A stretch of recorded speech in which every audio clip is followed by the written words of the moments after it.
जिस ज्ञान से ज्ञात वस्तु का त्याग हो गया है तो वहां ज्ञाता पैदा ही नहीं हो सकता।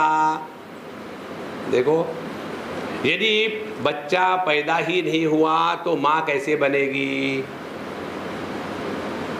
देखो महाराज, इसीलिए अपने ज्ञान से यह जो अनात्म भाव है उसका त्याग करना है। तो ध्यान के लिए बैठे, सब दरवाजे खिड़कियां बंद कर दी, लेकिन अपने मन की विस्टा एक्सप्रेस 98 विंडो खुल गई। उस खिड़की को कैसे बंद करोगे? उस खिड़की को बंद करने का तरीका है कि तत्त उपेक्षणे, किसी भी वस्तु का यदि ज्ञान हो रहा है तो उस वस्तु का त्याग कर देना और केवल ज्ञान मात्र में रहना, यही साधना है। ये ऐसा है, देखो, यदि दो वायर हो, कैथोड एनोड, इसके बीच में बल्ब लगाया तो फट से प्रकाश हुआ और बल्ब निकाल दिया तो प्रकाश गायब। तो प्रत्येक बार जब जब प्रकाश होगा तो ज्ञान क्या होना चाहिए? इस प्रकाश के पीछे बिजली है। लेकिन यदि हमारा ध्यान उस बिजली के प्रकाश से जो वस्तुएं प्रकाशित हो रही है उसके तरफ होगा तो हमारा ध्यान बिजली की तरफ कभी जाएगा ही नहीं। देखो, इसीलिए हम कहते हैं ना, बिजली चली गई। बिजली नहीं जाती, बिजली तो वही है, आपका जो बल्ब है वो फ्यूज हो गया है। इसी प्रकार से चेतन सत्ता का आवागमन कहीं नहीं होता। आज के दुनिया में सबसे बढ़िया उदाहरण जो है, पहले नहीं था, वो है अपने मोबाइल फोन का। इसको ठीक से समझ लेना, आपके सब मेडिटेशन के जितनी परेशानियां गायब हो जाएगी। हमारा ज्ञान आज के तारीख में क्या है? हम देह है और देह के अंदर में बैठे हैं, ये हमारा ज्ञान। माने देह हम है और उस देह में आत्मा है। फोन हम है, उसमें सिम कार्ड आत्मा है। और ये फोन जब कवरेज के बाहर चला जाता है तो इसमें कुछ सुनने को नहीं आता। साउंड वेव्स बाहर होती है, सुनने को आती है अंदर से। इसी प्रकार से जब ये अपना मोबाइल फोन है, इसमें होता है सिम कार्ड। ये कौन सा सिम कार्ड है? ये सिम कार्ड है, हमने अपने स्वरूप को भूल गए हैं और अपने आप को देहात्म भाव से बैठा के रखे हैं। यही सिम कार्ड है। जब तक ये सिम कार्ड है तब तक यही भावना रहेगी कि हम देह के अंदर है और जगत बाहर है।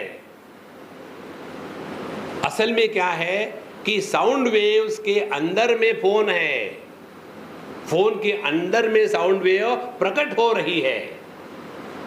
इसी प्रकार से चेतन सत्ता चिदाकाश साउंड वेव्स के जैसा नहीं है कि थोड़ा ही इसका कवरेज है और उसको कोई फायरवॉल डाल करके रोक सकता है। हाँ, यह तो देश काल वस्तु व्यक्ति परिस्थिति सबके परे है। और इस चेतन सत्ता में, चिदाकाश में, सभी के सभी देह वस्तु इत्यादि मोबाइल फोन के जैसे लटके भटके जा रहे हैं।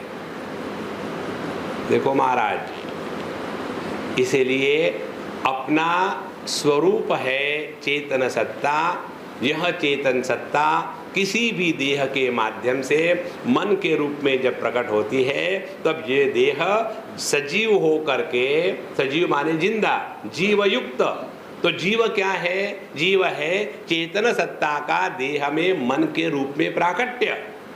और जैसा ये मन के रूप में देह में प्राकट्य हो गया, उसी समय फिजियोलॉजी शुरू हो जाती है और सभी प्रकार के जो रोग इत्यादि है सब शुरू हो गया। देखो, और जहाँ ये देह की शक्ति खत्म हो गई कि अब ये चेतन सत्ता को प्रकट नहीं कर सकता, बैटरी खत्म हो गई, तो क्या होगा?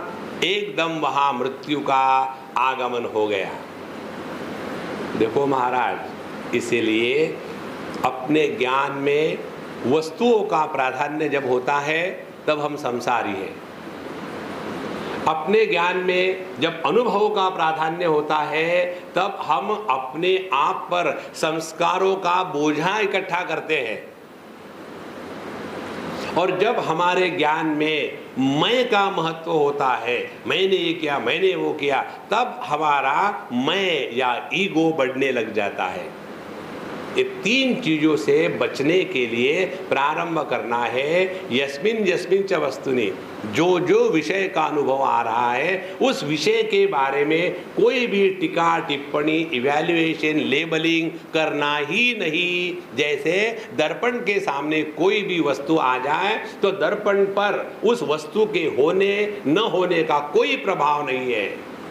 इसी प्रकार से इस जगत में ऐसे रहे कि जगत का कोई भी व्यक्ति या वस्तु हमारे अंतःकरण पर एक भी संस्कार निर्माण न कर सके। तब जा करके हम अपने स्वरूप में स्थित होने के लिए क्वालिफाइड हो जाते हैं। वहाँ कोटा नहीं है